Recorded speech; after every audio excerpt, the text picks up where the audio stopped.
All right, Kentucky. We're on with Nick. Hi, Nick. Hey, Andrew, how you doing today? Hey, good. Good. What's on your heart today? Totally stoked about your new book coming out. Can't wait for that. And while I was waiting to ask my question, Yeah. I was listening to everybody else, and I just wanted to say really quick before I ask my question Yeah. is that I try to live my life by three things. One, follow him. Two, love God.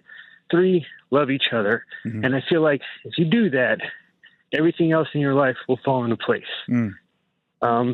I just lost my job, and Mm. I'm just going to put it in his hands, and I'm going to keep working. Mhm. But my question to you is, it's in Colossians and Philippians, but what about people out there that call themselves king, that put themselves before God? What is your thoughts on that? And do you mean literally a king, like a president, like a king, or do you just mean king of their own lives? I mean, like a president. Oh, okay, okay, I gotcha.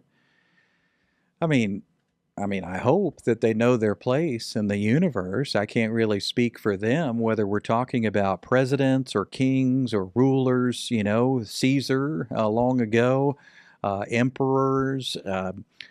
You got all kinds of world leaders, and God has always. I mean, look at the book of Romans. What does Romans say about world leaders? Well, it says to respect your leaders. So I don't think God is up there competing with presidents. I don't think God is up in heaven cringing and worried that the king of some nation in Africa has taken too much authority. Romans 13, it addresses the topic of world leaders and governing authorities right there in the first 7 verses. And basically, the Apostle Paul is saying, be subject to your leaders, show them respect. There is no authority except that which God has established. So he explains that rulers are put in place not to punish good behavior, but to punish bad behavior. And so, why would you be worried about leaders unless you're a criminal? Why would you worry about leaders unless you're doing the wrong thing and don't want to get caught? That's the kind of logic that Paul is using in Romans 13. And that's the heart of God that we're hearing through Paul. That's not just some Jewish man writing a letter to Rome. That is the heart and the agenda of God concerning political leaders, presidents, emperors, Caesar.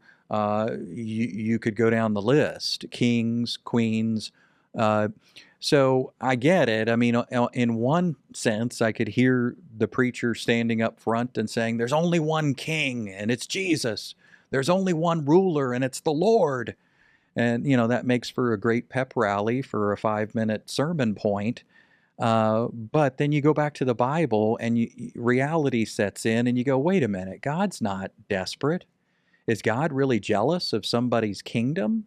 Is God really jealous that somebody has too much power in some African land or 2,000 years ago in Rome? Or is God standing up there in heaven just sort of looking down going, wow, these rulers have too much influence and now my sovereignty is threatened? Well, obviously, the answer to that is no. God owns the cattle on 1,000 hills. Every ruler that's in place is there while God allows it, and God's not threatened. And we can't really provoke him to a place of panic. So we don't hide around the corner and scare God and say boo and shock him. In that sense, I think we got to recognize we can't threaten God's sovereignty. And God is king, and God is creator, and Jesus is Lord, whether we all recognize that or not. And, I don't know if you're alluding to a particular president or leader, or you want me to comment on somebody. I'm not going to be able to get in somebody's head and tell you whether all their motives are right or wrong or good or bad. And that's God's business. But I will say that when Romans speaks up about rulers and authorities, it is not to criticize them. It is out of respect. And In fact, you read Romans 13 and it's telling us to submit and be subject. Now, obviously, you could think of the Roman emperors who got abusive and hated Christians and tortured and killed them and told them to stop speaking about Jesus. And so they were telling Christians to basically sin, deny who you are, lie about Jesus, don't spread the gospel. And at that point, you have to continue to be who you are in Christ. And so those are the cases where you would go against the government. But that's not what Paul is talking about here. He's clearly talking about a general respect for those in authority. So think of it. God is sovereign. He is king. He is Lord. He is the creator of all. And we can't mess with his sovereignty. We can't mess this up. He is who he is. And he's not competing with our world leaders. In fact, he's saying, hey, you want to live a quiet life? You want to have peace? Well, respect your leaders instead of denigrating them.